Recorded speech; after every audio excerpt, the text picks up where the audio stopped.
하나님의 말씀 함께 보시겠습니다. 오늘 하나님의 말씀은 우리가 너무나 잘 아는 말씀이죠. 시편 23편 1절로 6절 말씀까지 우리에게 주시는 살아계신 하나님의 말씀 한 절씩 교독해서 우리 함께 하나님의 말씀 보면서 말씀 우리의 마음에 새기고 또 그 말씀으로 우리 함께 은혜를 나누길 원합니다. 우리 함께 교독해서 하나님의 말씀 보시겠습니다. 제가 먼저 읽겠습니다. 여호와는 나의 목자시니 내게 부족함이 없으리로다. 그가 나를 푸른 풀밭에 누이시며 쉴만한 물가로 인도하시는도다. 내 영혼을 소생시키시고 자기 이름을 위하여 의의 길로 인도하시는도다. 내가 사망의 음침한 골짜기로 다닐지라도 해를 두려워하지 않을 것은 주께서 나와 함께 하시니라. 주의 지팡이와 막대기가 나를 안위하시나이다. 주께서 내 원수의 목전에서 내게 상을 차려주시고 기름을 내 머리에 부으셨으니 내 잔이 넘치나이다. 내 평생의 선하심과 인자하심이 반드시 나를 따르리니 내가 여호와의 집에 영원히 거하리로다. 아멘. 아멘. 우리가 살아가는 이 시대가 인류 역사 가운데 가장 부유하고 넉넉한 그런 시대를 우리가 살고 있다라는 것을 참 느끼고 고백하는 분들은 그렇게 많지 않은 것 같습니다. 가장 부유하고 넉넉한 이 시대를 우리가 살고 있지만 그러나 아이러니컬하게도 우리들의 살아가는 이 시대를 많은 사람들이 뭐라고 이야기하냐면 욕구 불만의 시대다, 그런 이야기를 하는 것들을 듣게 됩니다. 욕구 불만, 내 안에 원하는 것들이 있고 내가 참 바라는 것들이 있는데 그런 것들을 내가 갖지 못하고 내가 얻지 못할 때 내 안에서 불평이 생기고 원망이 생기고 짜증이 생겨서 불만족한 그런 마음을 갖는 것, 그것을 바로 욕구 불만이라고 하지요. 여러분, 그 욕구 불만이 우리들 가운데 계속 쌓이면 그것이 생길 때마다 해소하지 못하고 그 욕구 불만이 내 마음에 계속 쌓이게 되면 우리가 스트레스가 되고 그 스트레스로 인해서 우리들에게 신경증이 생기고 우울증이 생긴다고 합니다. 참 신경증이라는 그런 좋은 말로 얘기할 수 있지만 더 쉽게 말씀드리면 신경질이 많아진다라는 거예요. 그래서 신경질이 많아지면 나한테 스트레스가 쌓이고 있구나라는 것을 아시면 됩니다. 또한 그 욕구 불만을 인해서 우울증이 생기고 그 우울증으로 인해서 여러분 우리들에게 오는 기쁨과 또한 즐거움의 통로가 막히게 됩니다. 여러분, 우리에게 오는 그 즐거움과 기쁨의 통로가 막혀서 우리들의 인생이 기쁨이 없고 즐거움이 없는 인생이 된다면 여러분, 그 인생이 얼마나 삭막하고 얼마나 우리에게 기쁨이 없는, 그 행복이 없는 참으로 불행한 그런 인생이 될 수밖에 없을 것입니다. 뿐만 아니라 여러분, 이 욕구불만이라는 것은 우리들의 신체적, 정신적인 부분에 있어서도 우리를 불행하게 만들지만 무엇보다도 이 욕구불만이 우리에게 쌓이게 되면 우리들의 신앙에도 심대한 영향을 미치게 됩니다. 욕구불만이 쌓이게 되면 하나님 앞에 감사하지 못하고 하나님 앞에 찬양하지 못합니다. 여러분, 감사와 찬양을 잃어버린다면 그 사람에게 하나님을 향한 참된 예배가 있을 수 없겠지요. 하나님 우리에게 말씀하시기를 감사함으로 내게 나와서 너희는 나에게 예배하라 말씀하시는데, 우리가 감사가 없고 우리가 하나님을 향한 진정한 찬양의 고백이 없다면 그 예배를 어떻게 하나님 앞에 드릴 수 있고 그 예배 가운데 어떻게 하나님이 임재하실 수 있겠습니까? 그래서 디모데전서 6장 6절 말씀에 사도 바울이 우리에게 이런 말씀을 들려주고 있습니다. 자족하는 마음이 있으면 경건에 큰 이익이 되느니라. 여러분, 우리들의 신앙, 우리들의 경건의 삶, 우리들의 모든 믿음의 삶에 이 욕구 불만이라는 것은 그렇게 악영향을 미치고 우리를 통해서 예배를 받으시고 예배 가운데 임재하신 하나님의 은혜를 인하여 우리를 풍성케 하시길 원하시는 그 하나님의 은혜가 막히는 그런 일들이 이 욕구 불만을 통해서 우리들 가운데 이루어지는 게 되는 것입니다. 그렇다면 저와 여러분들이 어떻게 이 욕구 불만을 해소하고 우리들이 만족을 얻고 우리들이 하나님이 주신 그 놀라운 은혜를 누리며 살 수 있을까요? 사실 우리가 살아가는 이 시대가 풍성할 뿐만 아니라 오늘 저와 여러분들이 살고 있는 이 미국 땅, 오늘 저와 여러분들이 이 미국에서 살고 있는 이 자체만으로도 여러분, 우리에게는 얼마나 큰 은혜가 우리에게 주어지고 그것을 누리며 우리가 살고 있는지 모릅니다.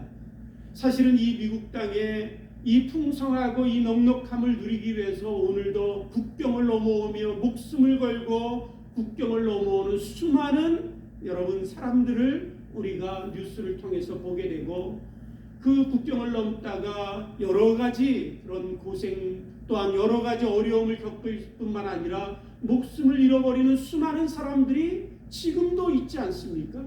그런 땅에 우리가 지금 살고 있습니다.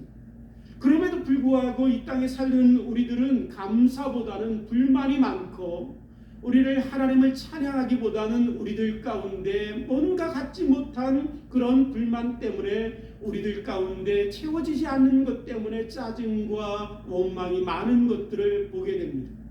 그러면서 우리들이 어떻게 하면 만족하시겠습니까? 라고 묻는다면 대부분의 많은 사람들이 이렇게 대답하는 것 같습니다.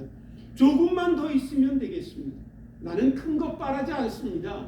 뭐 큰 대부자가 되고 큰 뭔가를 갖길 원하는 것은 아니지만 내게 조금만 더 있으면 나는 만족할 것입니다. 그렇게 이야기들을 합니다. 그런데 여러분 생각해 보십시오. 내게 조금만 더 있으면 정말 만족할까요? 내게 조금만 더 내가 원하는 것을 가지면 내 마음속에 있는 이 욕구 불만이 다 해결될 수 있는 것일까요? 미국 역사상 가장 부자 중에 한 사람으로 뽑히는 락펠러 석유왕을 저와 여러분들이 아실 것입니다. 어느 날 기자가 그 사람에게 물었습니다. 당신이 그렇게 재산이 많은데 당신은 끊임없이 지금도 더 많은 것들을 갖길 원하는 것 같습니다. 얼마나 더 벌어야 당신은 만족할 수 있을 것 같습니까? 그렇게 물었습니다. 그때 그 락펠러의 대답은 이것이었습니다. 조금만 더, 내가 조금만 더 벌면 만족하겠습니다. 그렇게 대답했다고 합니다. 여러분, 무슨 말씀이냐면 우리가 아무리 많이 가져도 그 가진 것을 인하여 우리 안에 만족을 얻을 수 없고 내가 원하는 이 욕구를 채울 수 없다라는 것입니다. 그럼에도 불구하고 우리는 끊임없이 스스로 착각하고 스스로 살고 있지요. 조금만 더, 조금만 더, 조금만 더 가지면 나는 만족할 거야, 만족할 거야, 만족할 거야. 그렇게 스스로 착각하고 속고 살고 있는 것이 우리들의 모습입니다. 여러분, 돈이 아니라면, 권력을 가지면 만족할 수 있을까요? 아니면 세상의 많은 쾌락들을 내가 더 많이 누릴 수 있으면 내가 만족할 수 있을까요? 여러분, 돈과 권력과 쾌락, 이 모든 것들 중심에 가까이 있었던 헐리우드의 배우, 여배우가 있지요. 우리가 잘 아는 마릴린 먼로라는 그 참으로 우리에게 너무나 잘 알려진 20세기를 대표하는 여배우 마릴린 먼로를 저와 여러분들이 아실 것입니다. 그 젊은 날에 36세 자신의 생애를 마감하면서 약물 중독으로 홀로 자택에서 숨을 거두게 됩니다. 이제 홀로 숨을 거둔 그 집에 찾아갔을 때 그 참으로 여배우 곁에는 아무도 없었습니다. 단지 그 곁에는 여러분 비어있는 약병들만 널브러져 있었고, 어디론가 전화를 걸었는데 그 전화가 되지 않아서 그냥 수화기가 놓여져 있는 그 상태로 36살의 생애를 마감했습니다. 그런데 이 마릴린 먼로가 참으로 우리들에게 자기의 인생이 불행한 것들을 얘기하면서 뭐라고 그가 우리에게 들려줬냐면 이렇게 절규하는 이야기를 우리에게 남겼지요. 뭐라고 얘기하냐면 나를 이 모습 이대로 보아주는 사람을 만나면 그리도 좋을 수 없습니다. 아니 더 나아가 나를 존귀한 자로 봐주는 사람이 있다면 한없이 날아오를 것입니다. 내 모습 이대로 보아주고 또한 나를 존귀한 자로 나를 받아주는 사람이 있다면 나는 한없이 날아오를 그 기쁨을 얻을 수 있다라고 절규하는 목소리를 남겼습니다. 참으로 그에게는 돈도 있었고 누구보다 권력에 가까이 있었고 세상의 쾌락 가운데 있었지만 그는 끊임없이 자기 안의 외로움과 채워지지 아니하는 불만족과 비참한 인생을 피할 수 없는데 여러분 우리는 어떻게 만족을 얻을 수 있을까요? 이 말을 넘어 이 여배우의 절규 가운데서 우리는 조금 만족이라는 것이 어떻게 얻어질 수 있는가 우리가 힌트를 얻을 수 있습니다. 이 여인의 참으로 이 여배우의 고백을 통해서 우리가 알 수 있는 것은 뭐냐면 만족은 소유로부터 오는 것은 결코 아니다라는 것입니다. 착각하지 마십시오. 스스로 속지 마십시오. 만족은 소유로부터 오는 것이 아닙니다. 이 사람의 고백을 통해서 알 수 있는 것은 만족은 어디로부터 오는 것이냐면 관계를 통해서 오는 것입니다. 관계를 통해서. 여러분 아무리 많이 가져도 홀로 남겨진 관계가 모든 것들이 끊겨진 사람에게는 결코 만족을 얻을 수 없습니다. 그러나 비록 가난하고 비록 가진 것들이 없고 남들 보기에는 참 그 사람 가난하다라고 얘기할지라도 그 사람에게 좋은 관계들이 있다면 다른 어떤 사람들보다 더 만족의 비율이 높을 것입니다. 그러므로 오늘 저와 여러분들이 만족하는 삶을 살기 원한다면 무엇보다도 좋은 관계들을 많이 만드십시오. 참으로 나를 있는 모습 그대로 받아주고 나를 존귀하게 여겨주고 나를 사랑해주고 나와 함께 할 수 있는 그런 친구들, 가족들, 또 성도들 네 옆에 있는 그런 좋은 관계들을 많이 만들 수 있다면 오늘 저와 여러분들이 참 누구보다 우리의 인생이 더 만족의 기쁨을 누릴 수 있으며 살게 될 것입니다. 그런데 사실 우리가 살다 보면 내 모습 이대로 그냥 받아주고 나를 그냥 존귀하게 여겨주고 한없이 나를 사랑해주는 사람, 여러분 그런 사람들이 있던가요? 같은 식구들 가운데도 그러기에 어렵지요. 그런 사람들이 없습니다. 그런데 오늘 이 다윗은 오늘 시편을 통해서 오늘 우리들에게 이렇게 고백하며 들려주고 있습니다. 나는 부족함이 없습니다. 나는 만족합니다. 나는 부족함이 없고 나는 만족한 삶을 사는데 그 이유가 뭐냐면 여호와께서 내 목자이시기 때문입니다 라고 우리들에게 들려주고 있지요. 1절에 보니까 여호와는 나의 목자시니 내가 부족함이 없으리로다. 여러분 다윗의 이 고백을 들으면서 혹시 이런 생각을 가지실 수 있을 것입니다. 다윗에게 이 고백이 있을 수 있었던 것은 그는 어린 시절 양을 치는 참 목동에 불과한 그런 사람이었지만 하나님이 그를 선택하셔서 그 강한 나라 이스라엘 나라의 왕으로 삼아주셨으니 그렇게 고백할 수밖에 없지 않겠습니까? 만약 나도 하나님이 그렇게 세워주시고 왕같이 높여주시고 세상의 부유를 다 갖게 하신다면 나도 그렇게 고백할 수 있을 것입니다. 그렇게 여러분 이야기하실 수 있을 것입니다. 그런데 오늘 이 시편 23편을 다윗이 고백한 그 배경을 우리가 알게 된다면 우리들의 생각이 좀 잘못됐다는 것을 우리가 알게 될 것입니다. 시편 23편 이 시를 쓰고 고백한 다윗의 배경은 어디에 있냐면 그가 모든 것들이 잘 되고 화려한 왕궁에 거할 때 이 시편 23편을 고백한 것이 아닙니다.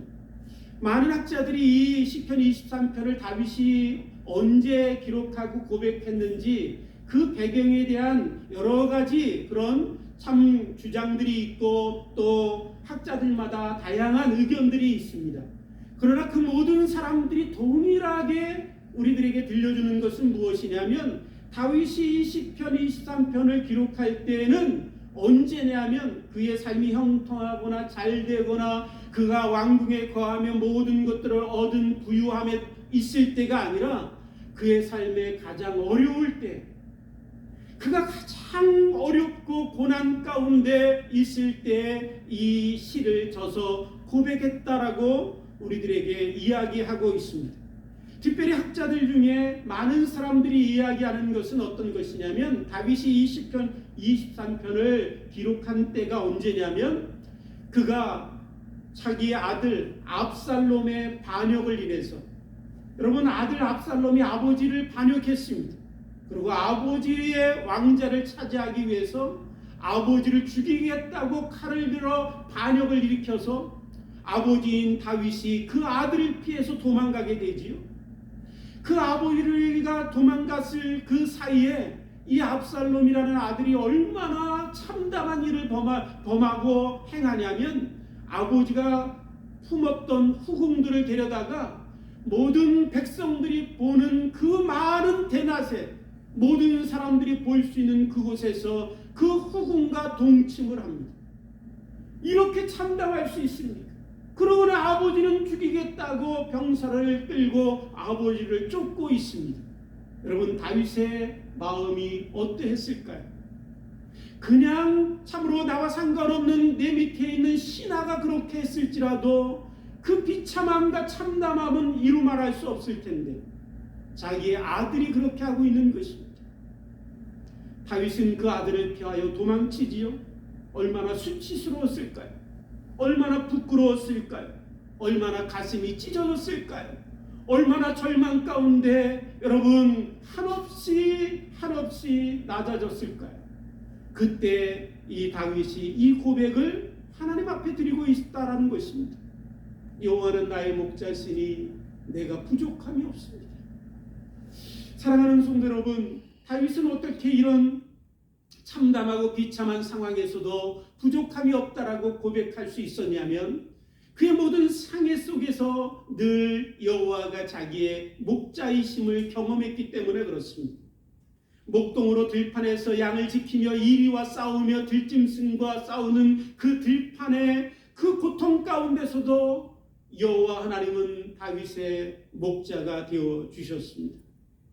억울하게 사울왕에게 쫓겨서 광야로 목숨을 부지하기 위하여 도망치며 살고자 미친 척까지 해야 됐던 그 다윗, 그럼에도 불구하고 그때에도 하나님은 그의 목자가 되어 주셨습니다.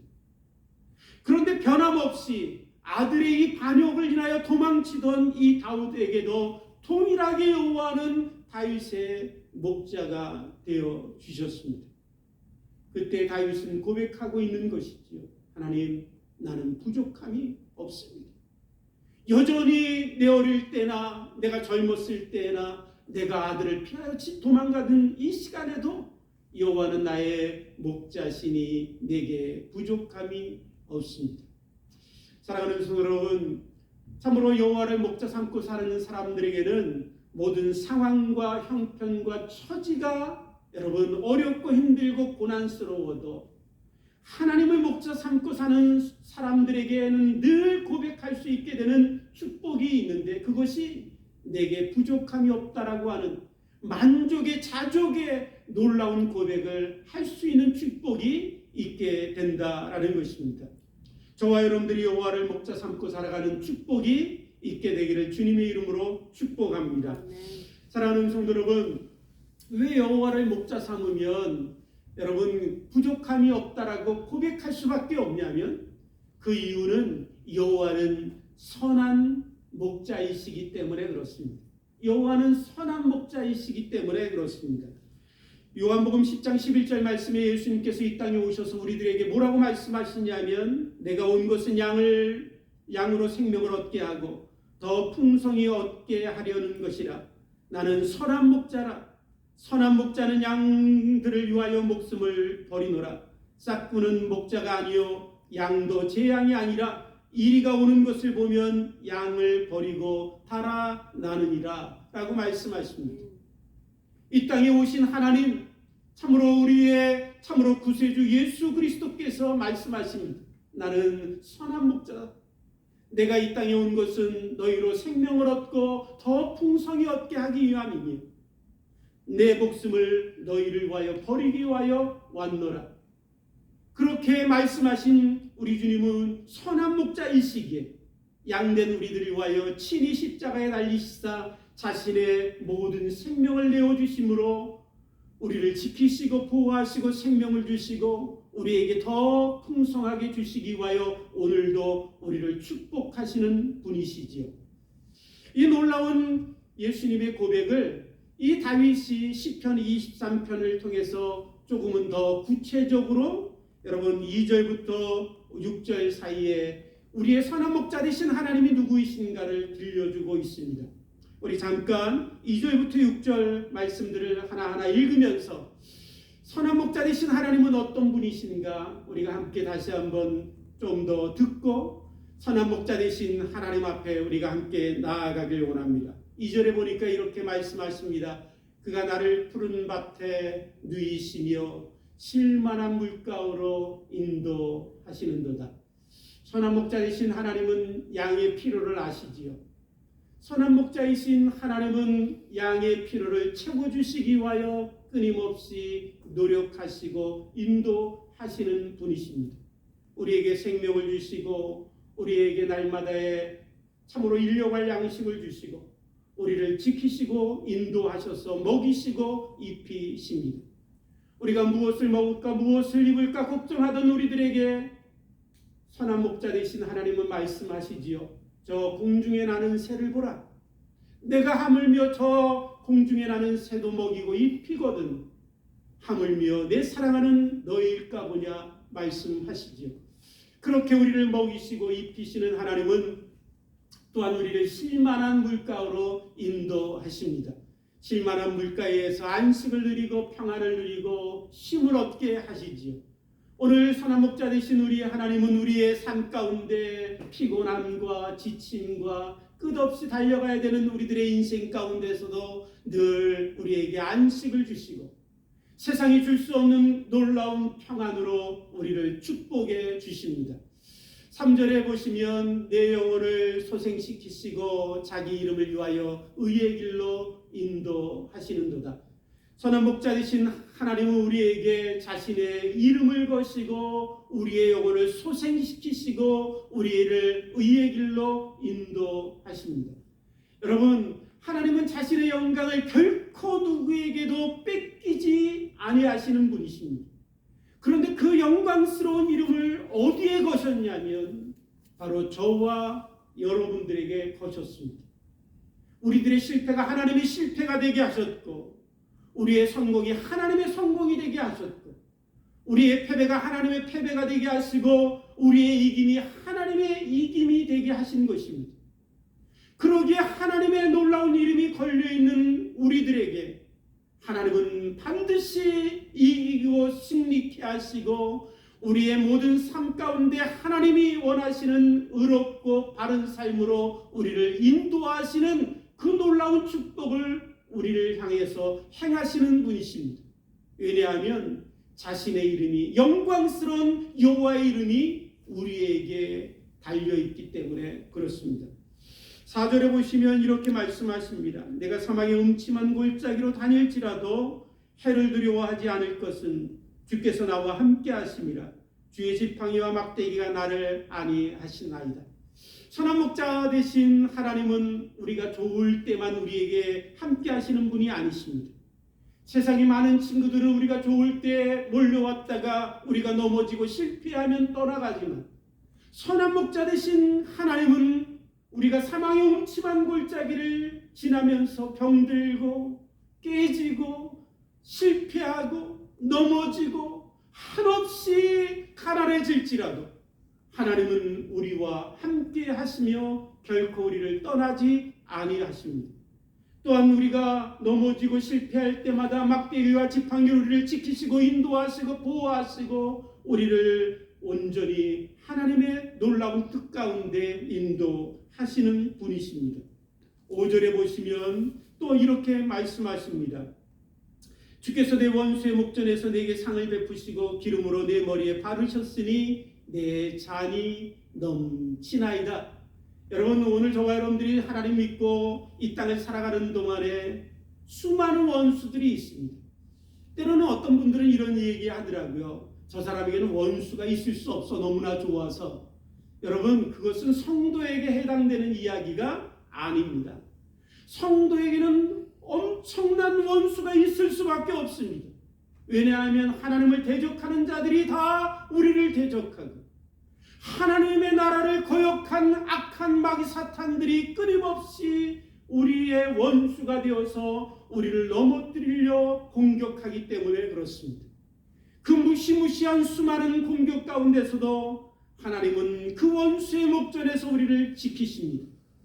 때로는 원수가 우리를 조롱하고 멸시하고 천대할지라도 하나님이 우리를 지키시고 승리케 하셔서 원수를 부끄럽게 하시고 원수를 조롱하시고 원수들을 비웃으시는 놀라운 은혜가 우리들의 삶 가운데 있게 하시지요.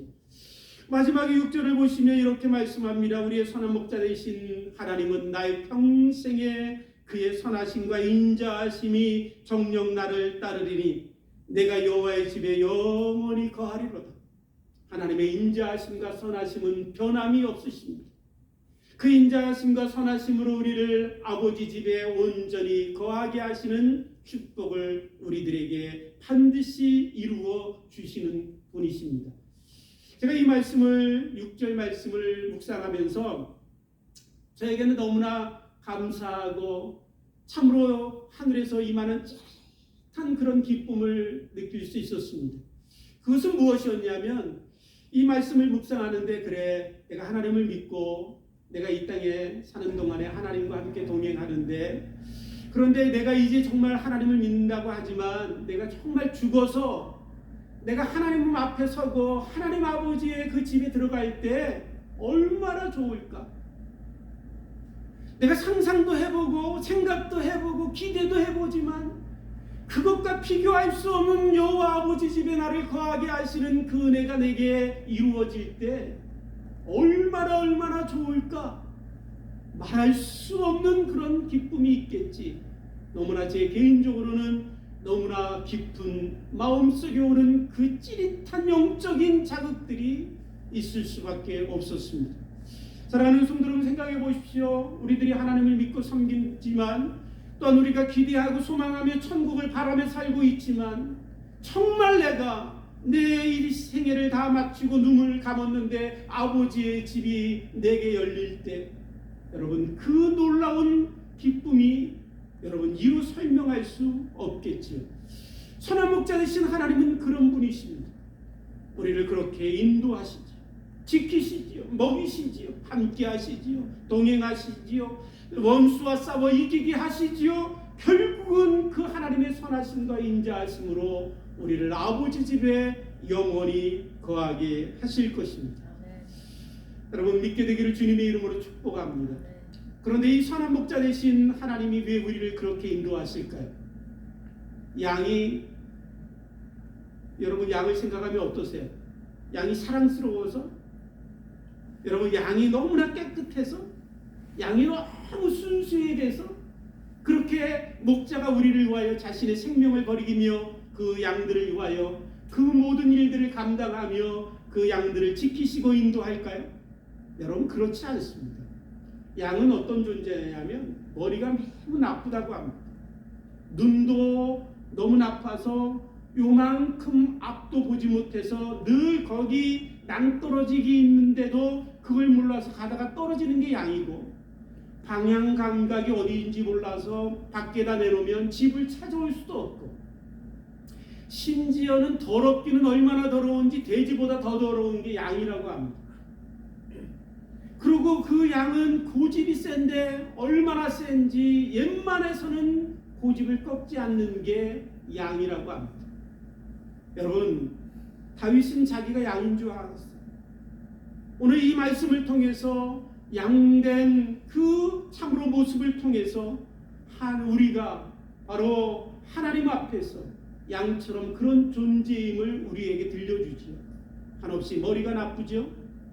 여러분, 어디서 와서 어디로 가는지도 모르는 것이 우리의 인생의 우둔함이지요. 여러분, 인생의 앞길을 몰라서 내일 일을 알지 못하면서도 아는 것처럼 우리는 이쪽 저쪽 사방으로 이리 뛰고 저리 뛰며 살고 있습니다. 여러분, 우리들이 살아가는 모든 인생 가운데 얼마나 우리의 인생이 더러운지, 겉은 깨끗한 것 같지만 속에서 나오는 것이 폐역이요 더러운 것, 죄악과 미움과 속임과 썩어있는 우리들의 부패 있는 우리들의 심정 아닙니까? 고집은 얼마나 센지 하나님의 말씀은 절대 들으려고 하지 않는 것이 우리들이지요. 그러나 선한 목자 되신 하나님은 우리를 왜 사랑하실까? 그냥 하나님의 양된 자들이기 때문에 그렇습니다. 하나님 앞에 나온 자들이기 때문에 그렇습니다. 아들로 값주고 사신 양이기 때문에 그렇습니다. 그러기에 하나님은 그냥 사랑하시고 선한 목자이시기에 우리를 위하여 자신의 생명을 버리시고 우리를 자신의 집까지 영원히 인도해 주시는 분이십니다. 사랑하는 성도 여러분, 내게 만족함이 없다면, 여러분 우리들에게 만족함의 축복이 없다면 다시 한번 목자 되신 하나님 아버지 앞에 우리가 함께 나아가길 원합니다. 하나님 앞에 내 모든 삶의 주관을 맡기시고 하나님 앞에 내 인생의 모든 것들을 의지하시고 하나님 앞에 내 인생의 모든 것들을 내어드리고 하나님을 신뢰하고 하나님을 붙들고 하나님의 말씀 앞에 귀를 기울이고 하나님의 음성을 들어 따라가는 양된 삶이 된다면 오늘 우리도 다윗처럼 고백할 수 있게 될 것입니다. 여호와는 나의 목자시니 내가 부족함이 없습니다. 기도하시겠습니다. 하나님 아버지, 세상에서 부유한 이 땅에 와서 살고 있지만 끊임없이 욕구 불만으로 하나님 스트레스와 또한 아버지의 건강의 문제와 심리적인 짜증과 원망과 또한 신앙의 갈등들로 우리가 설 때가 얼마나 많은지 모릅니다. 하나님 우리를 불쌍히 여기시고 긍휼히 여겨 주옵소서. 우리의 목자가 되어주신 하나님 아버지 앞에 날마다 나아가게 하시고 오직 하나님만 신뢰하고 하나님의 음성만을 듣고 하나님의 음성 따라 순종하며 살아가는 우리들이 되게 하여 주셔서 우리의 삶에 하나님 나도 만족하며 삽니다. 이 축복 주시니 감사합니다. 늘 고백하며 하나님 앞에 영광을 돌리는 우리들의 삶이 될 수 있도록 축복해 주옵소서. 감사하며